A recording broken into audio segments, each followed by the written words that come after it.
요한복음 4장 23절 말씀에 보면 예수님께서 말씀하시기를 하나님께서 찾으시는 사람은 자기에게 참되게 예배하는 자들이다 라고 말씀을 하십니다. 그렇다면 하나님을 믿는다고 하는 우리가 하나님께서 찾으시는 그 사람이 되기 위해 너무나도 중요한 것이 바로 참되게 예배하는 것입니다.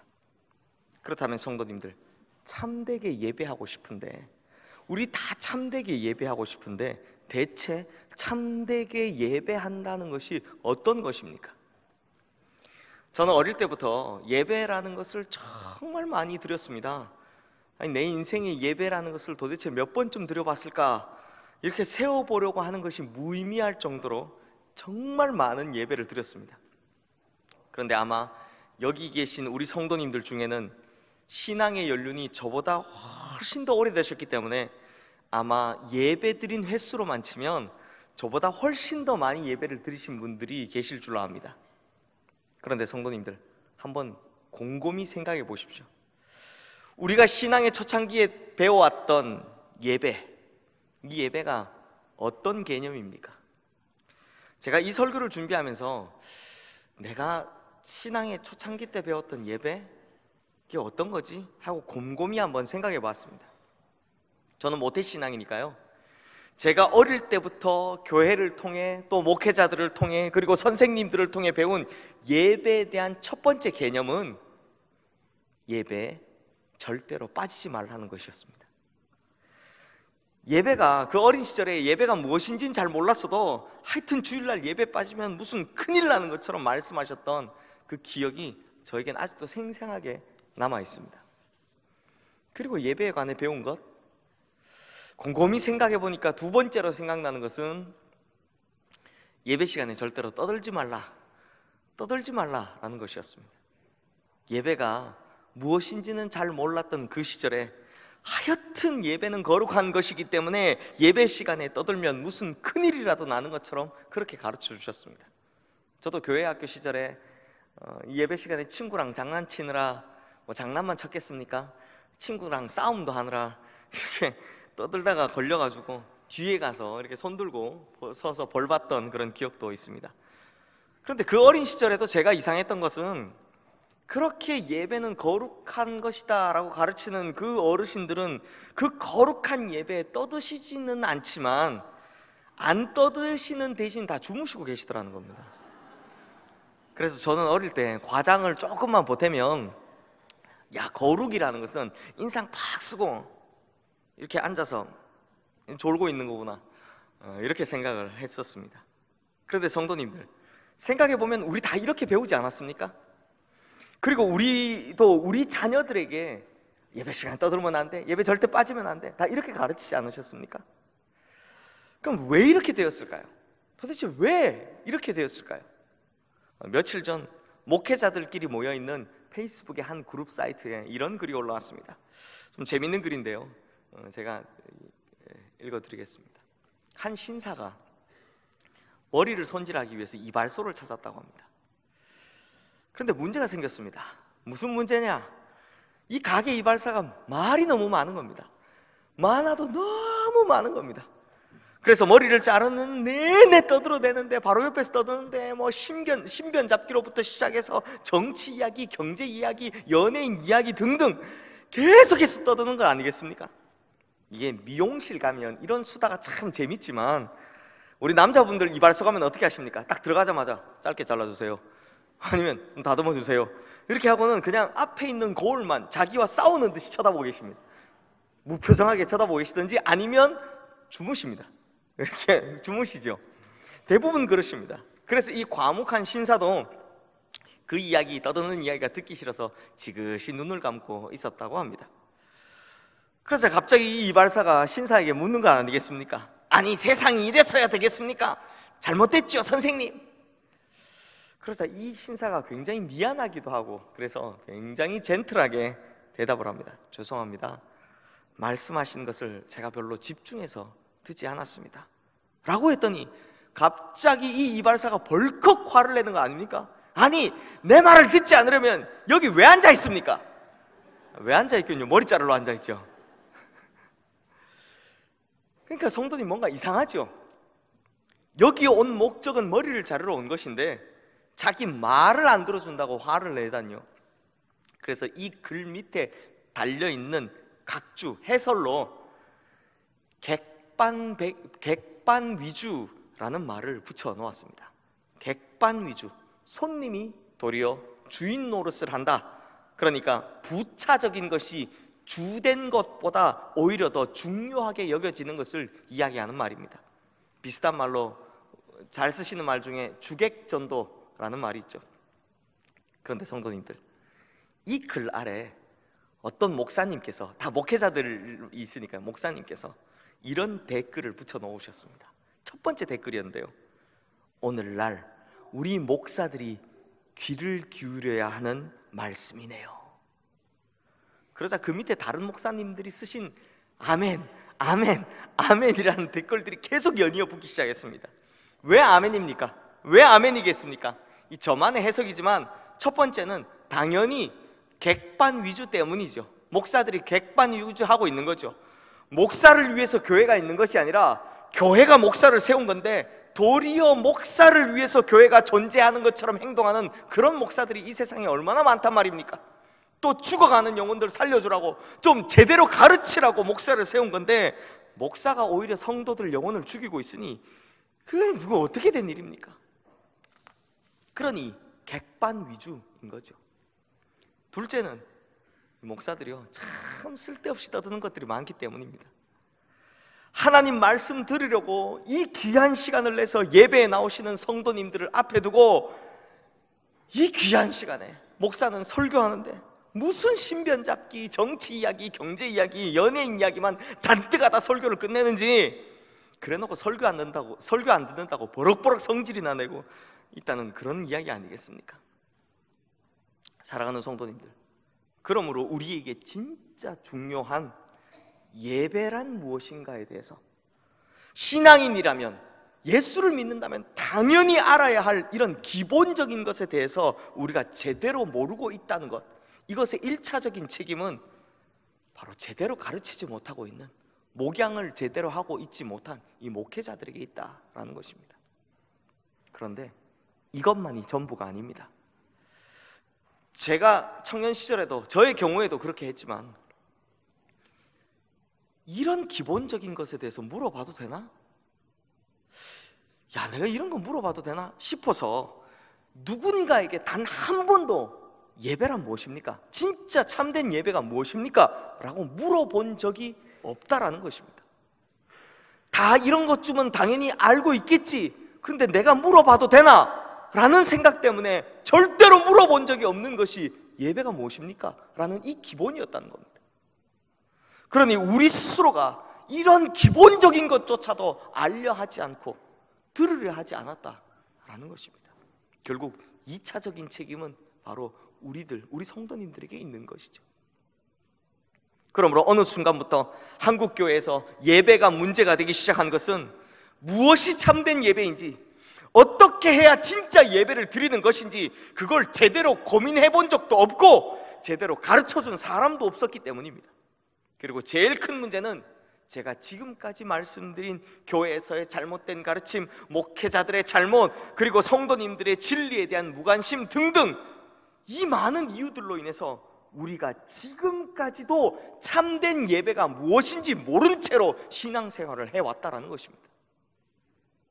그런 의미에서 오늘 본문에 나오는 영적 예배라는 이 한 단어는 무엇이 진짜 예배인지, 또 어떤 것이 참된 예배인지를 우리에게 정확하게 가르쳐주고 있습니다. 지난 3월 첫 주일 차관영 목사님의 설교를 편집한 것으로부터 시작해서 사순절 기간 동안 이어져 온 이 로마서 12장 1절부터 2절 말씀에 대한 설교, 오늘이 5번째 설교이자 이제 이 본문으로 하는 마지막 설교인데요, 그 마지막으로 우리는 우리의 신앙생활의 가장 기본이 되며 가장 중요한 영적 예배, 즉 참된 예배에 대해서 이제 살펴보려 합니다. 우리 다 함께 오늘 본문 1절 말씀 읽겠습니다. 그러므로 형제들아, 내가 하나님의 모든 자비하심으로 너희를 권하노니 너희 몸을 하나님이 기뻐하시는 거룩한 산 제물로 드리라. 이는 너희가 드릴 영적 예배니라. 오늘 본문 1절 말씀 마지막에 나오는 예배라는 말 앞에는요, 영적이라는 수식어가 붙어 있습니다. 그런데 사실 우리가 보는 이 개역 개정판 성경의 번역 중에서 가장 아쉬운 부분, 이 번역이 가장 아쉬운 부분이 바로 이 부분입니다. 이 영적이란 말은요, 헬라어로 로기코스라는 단어에서 파생된 형용사 로기켄인데요, 이 말의 정확한 뜻은 합리적인, 이치에 맞는, 질서 있는 이란 뜻을 가지고 있습니다. 그래서 새번역 성경에 보면 이 부분을 합당한 예배라고 번역을 했고, 또 공동번역 성경에 보면 이것을 진정한 예배라고 번역을 했습니다. 그런데 성도님들, 이 영적이라고 하니까 굉장히 심오하고 어려울 것 같은데 이 말을 어렵게 생각하실 필요가 없습니다. 이 로기코스, 영적 로기코스라는 단어는 로고스 무엇입니까? 말씀이라는 단어에 뿌리를 두고 있는 말입니다. 즉 로기코스는 로고스에서 파생된 말입니다. 말씀에 뿌리를 두고 있다는 겁니다. 그러므로 영적 예배라는 말은 말씀에 합당한 예배, 말씀의 이치에 맞는 예배, 말씀을 기준으로 삼는 예배를 뜻하는 것입니다. 그러므로 성도님들, 이제 우리 시흥교회 성도님들은 정확하게 아셔야 합니다. 오늘 본문에서 말씀하는 영적 예배, 즉 참된 예배라는 것은 바로 말씀에 합당한 예배, 말씀을 그 기준으로 삼는 예배를 뜻한다라는 것입니다. 거기다 오늘 본문 1절 말씀에 보면 우리가 드려야 할 영적 예배 앞에 너희 몸을 하나님이 기뻐하시는 거룩한 산 제물로 드리라 라고, 살아있는 몸을 하나님께 거룩한 제물로 드리라 라는 것을 라고 강조하고 있는 것을 볼 수 있습니다. 살아있는 몸을 거룩한 제물로 드리라, 이게 무슨 말이냐? 바로 우리 살아있는 이 삶을 거룩한 예배로 드리라 라는 그 말입니다. 그러므로 우리가 드려야 할 참된 예배인 영적 예배란 하나님의 말씀이 기준이 되고 인생의 모든 선택과 결정의 순간마다 하나님의 말씀이 이끄시는 대로 쫓아가는 그 거룩한 삶의 모습을 뜻하는 것이다 라는 것입니다. 그러니 성도님들, 주일 예배나 각종 공식 예배도 당연히 말씀을 기반으로 예배 드려야 하지만 그것으로 끝이 아닙니다. 그것으로 끝이 아니라 예배 때 받은 말씀, 그 말씀에 맞게 말씀에 합당한 삶을 사는 것, 내가 예배 때 은혜 받은 하나님께서 내게 주신 그 말씀을 기준으로 자신의 인생을 살아가는 것, 이것이 진짜 예배이고 영적 예배다라는 것입니다. 그러니 참된 예배는요, 주일에만 드리는 것이 아닙니다. 참된 예배는 월요일부터 토요일까지 내 삶 속에서 항상 매 순간 매 시간 내 인생의 전부가 다 하나님 앞에서 예배로 드려지는 것, 이것이 참된 예배다라는 것입니다. 그런데 성도님들, 제가 이 부분의 번역을 왜 아쉽냐고 했는가 하면 바로 이 영적이라는 말이 참 난해하기 때문에 굉장히 많은 수많은 오해를 낳았기 때문입니다. 그 중에 대표적인 것 먼저는 헬라 철학의 오해입니다. 헬라 철학은요, 플라톤이라는 철학자가 말한 이분법, 즉 플라톤의 이분법을 그 근간으로 하기 때문에 영은 선한 것, 몸은 악한 것으로 분류를 합니다.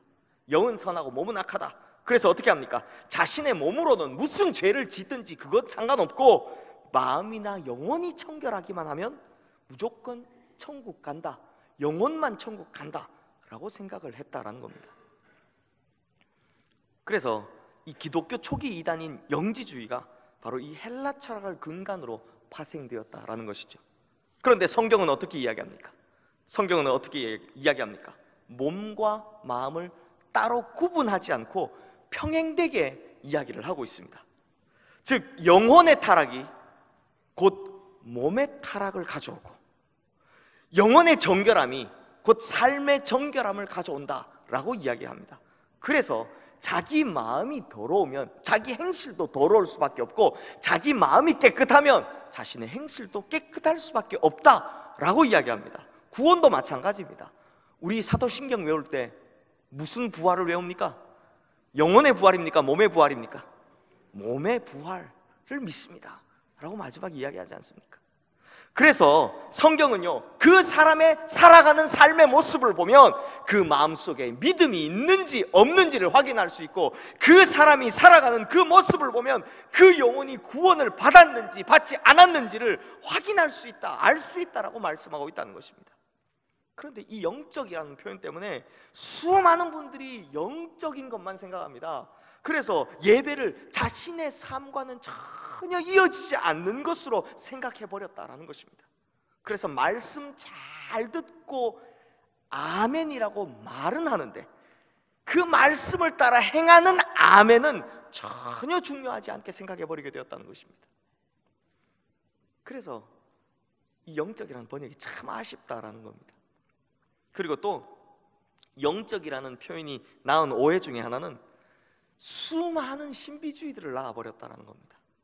그러다 보니 일부에서는 막 신비로운 것, 좀 모호한 막 주술적인 막 이런 행위들을, 이런 것들을 해야만 진짜 하나님을 경험하는 예배다라고 오인하는 이 결과를 낳았다는 겁니다.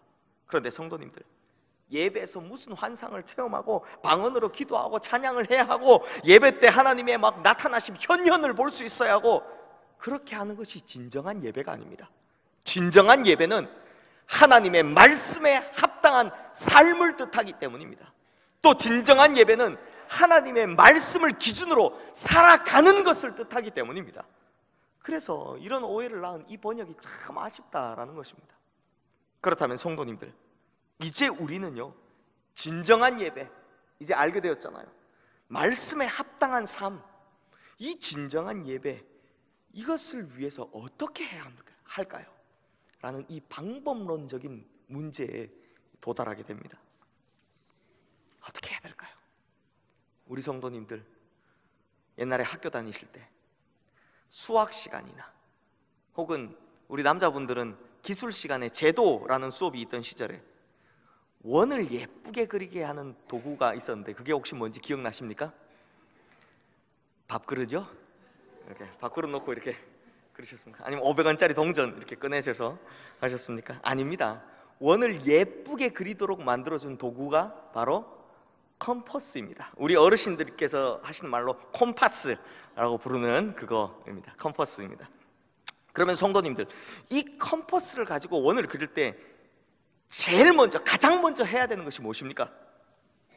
뾰족한 침이 달린 이 쪽을 땅에다 딱 꽂아서 절대로 움직이지 않도록 중심을 확실히 잡는 것입니다.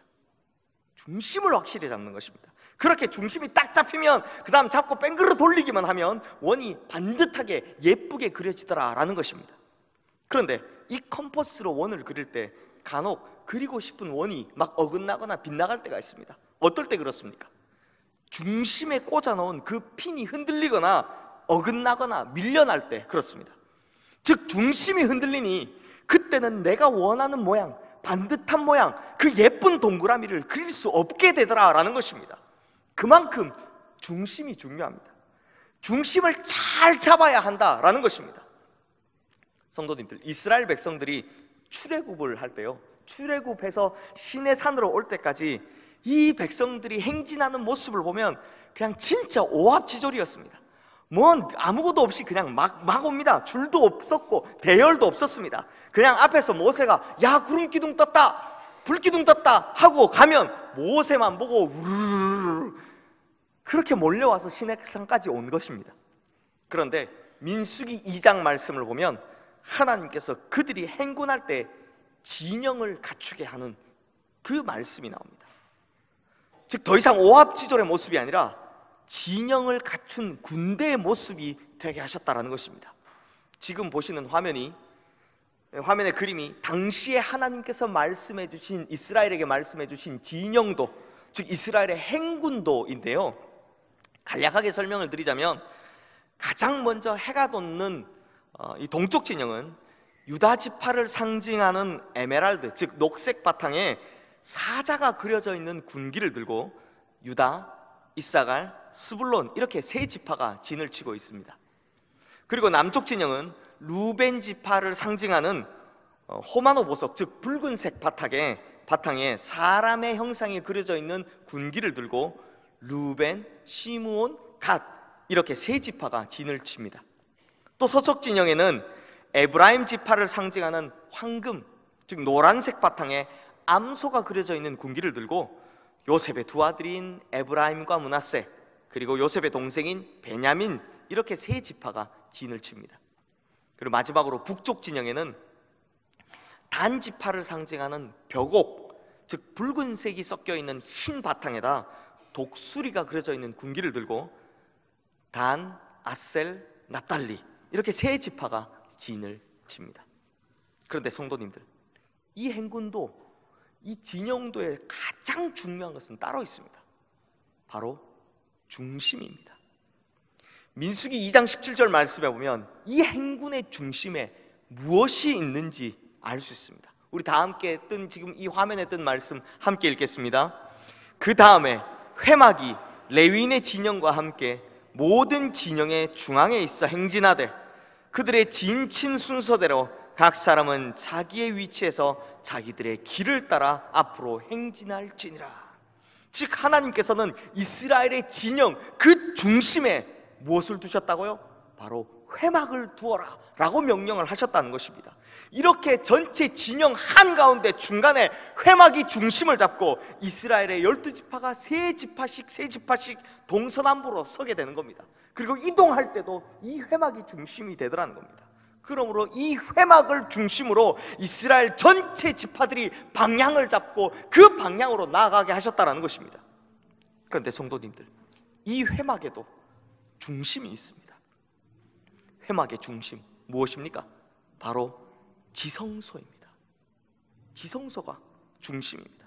그리고 이 지성소에도 중심이 있습니다. 이 지성소의 중심에 무엇이 있습니까? 바로 하나님의 언약궤입니다. 언약궤입니다. 그리고 또 이 하나님의 언약궤에도 중심이 있습니다. 그러면 하나님의 언약궤의 중심에 무엇이 있습니까?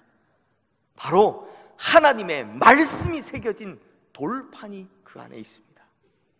즉 중심을 파고들어 보니 그 중심의 중심, 핵심 중에 핵심인 그 한가운데는 바로 하나님의 말씀이 자리 잡고 있더라라는 것입니다.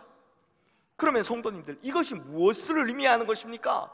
언제나 어디서나 무엇을 하든지 우리의 중심에는, 그리고 그 중심의 중심에는 반드시 하나님의 말씀이 자리 잡고 있어야 한다는 것입니다. 그래서 항상 하나님의 말씀을 기준으로 삼고 그 말씀을 따라 방향을 잡고 움직여야 한다는 것입니다.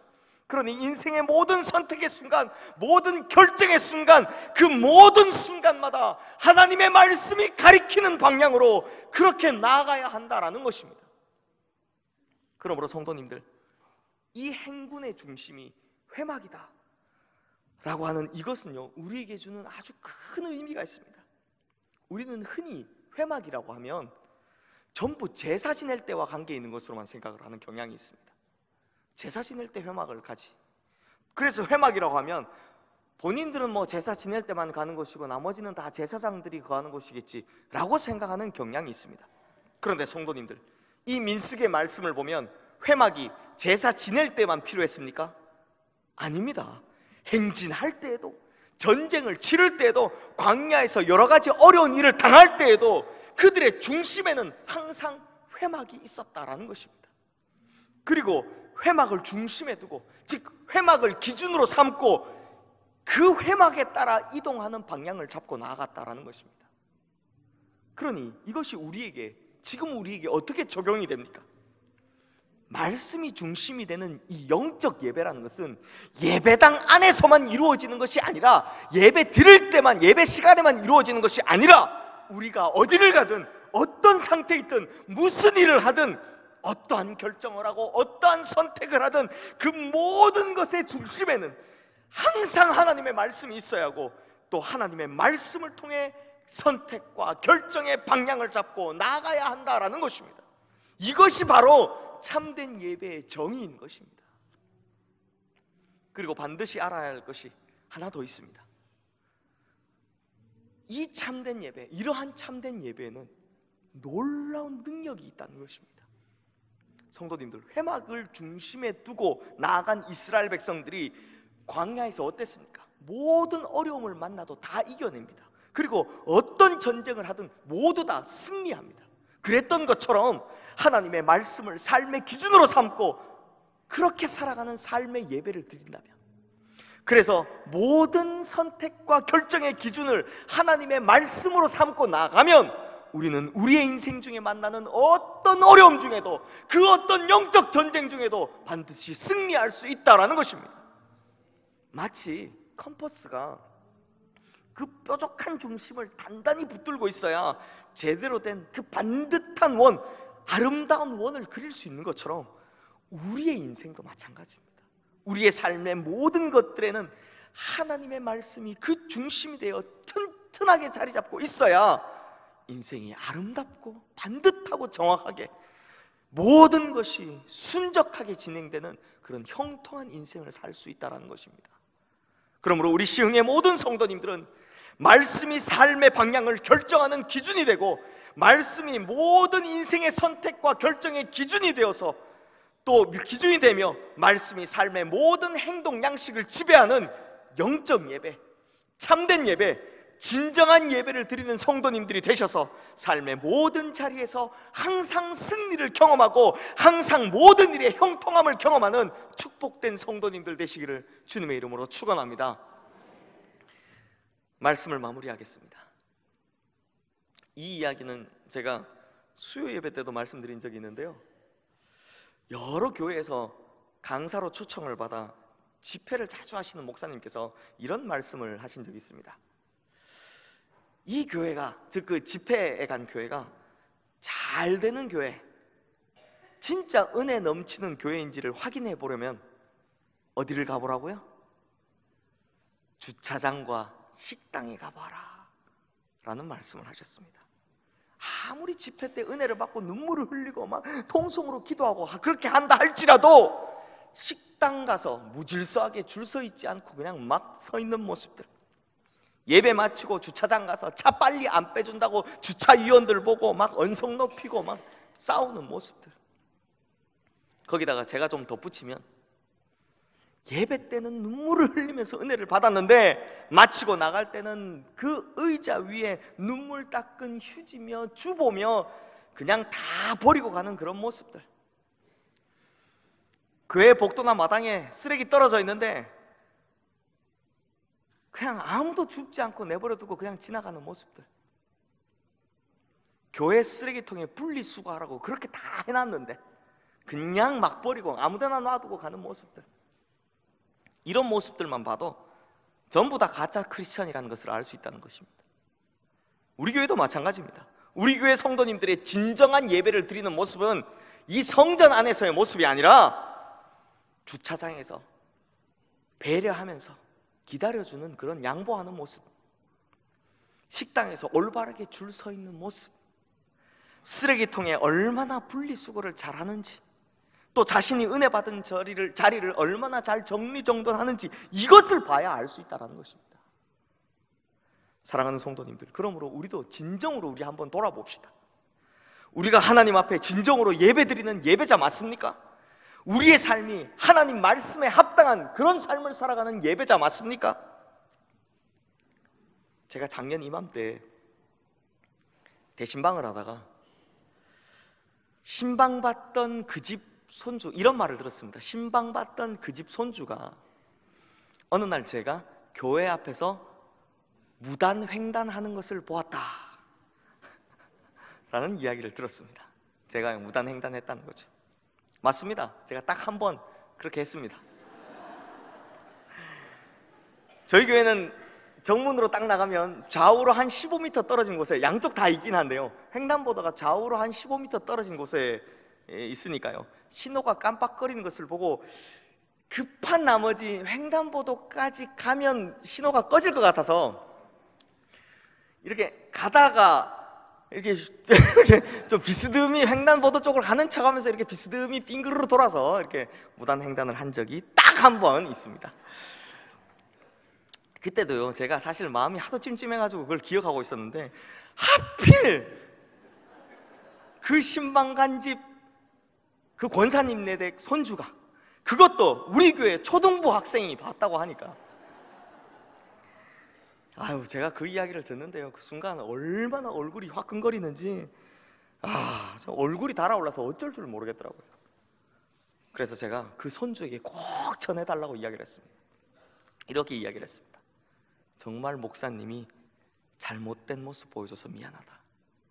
내가 정말 미안하다. 다시는 그러지 않겠노라 라고 약속을 했고, 그 약속을 지금까지 잘 지키고 있습니다. 성도님들, 자신의 삶을 하나님의 말씀의 기준을 두고 살아야 한다고, 또 하나님 말씀에 합당하게 살아야 한다고 이렇게 설교하는 이 목사가 이런 부끄러운 고백을 하는 것이 과연 마음이 편하겠습니까? 그런데도 제가 왜 이런 고백을 하는가 하면, 이 설교를 쓰다 하나님께서 제게 주신 어떤 마음이 있어서였습니다. 어떤 마음이었냐? 성도님들, 제가 아무도 못 볼 것이라고 생각하고 무단횡단을 했을 때 누군가는 떡하니 지켜보고 있었던 것처럼, 그리고 그 어느 날 목사님 그때 왜 그러셨나요? 라고 물어보았던 것처럼, 우리가 하나님의 심판대 앞에 서는 날 아무도 모를 것이라고 생각했던 나의 삶의 모든 모습들, 그것을 떡하니 지켜보고 계셨던 하나님께서 그 모든 모습들을 다 낱낱이 끄집어내어서, 너 그때 왜 그렇게 살았냐고, 왜 그렇게 했냐고, 너 그렇게 살지 않아야 한다고 말씀도 읽었고 그 말씀을 수십 번도 넘게 듣고 또 읽었건만 도대체 너 왜 그렇게 살았냐고 하는 이런 질문을 우리에게 반드시 하실 것이기 때문입니다. 사랑하는 성도님들, 우리가요, 천국 가면 뭐하고 살까요? 천국 가면 영원히 산다고 하는데 그 영원토록 거기서 뭐하고 살까요? 요한계시록을 보면 수도 없이 많은 장면에서 천국의 백성이 된 사람들이, 천국 백성들이 하나님께 경배하는 모습, 즉 예배하는 모습이 계속해서 등장을 합니다. 즉 천국은 어떤 사람들이 사는 곳입니까? 천국은 예배하는 자들이 사는 곳입니다. 천국은 예배하는 사람들이 사는 곳이다라는 것입니다.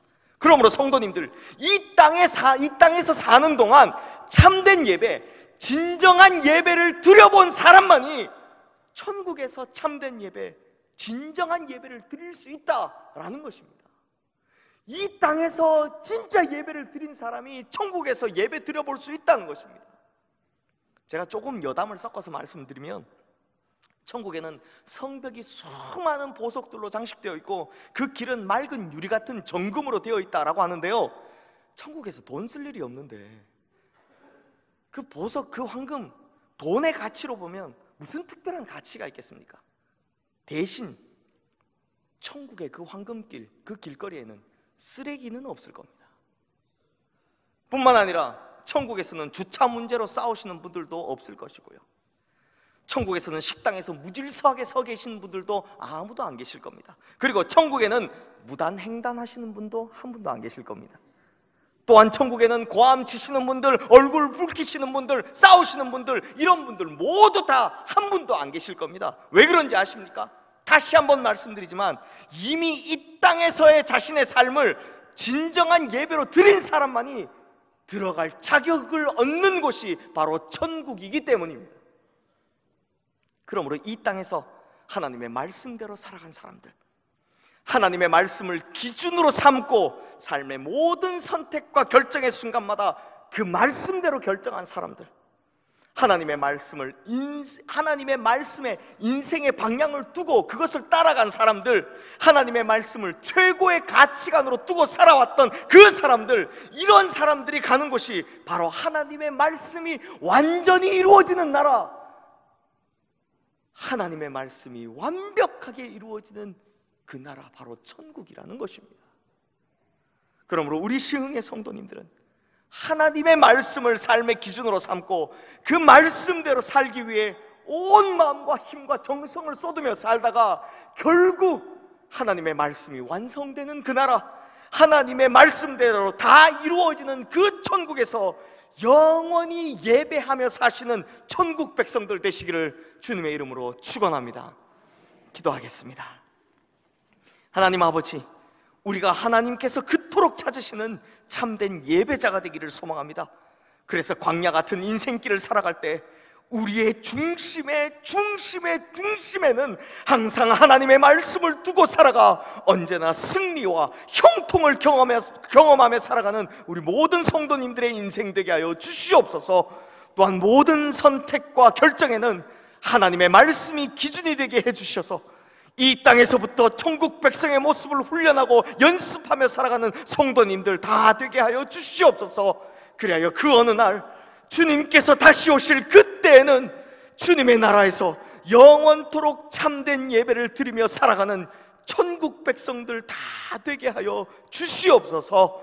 우리의 삶의 예배를 통해 가장 큰 영광을 받으시는 우리 주 예수 그리스도 이름으로 기도드리옵나이다. 아멘. 에서 일어나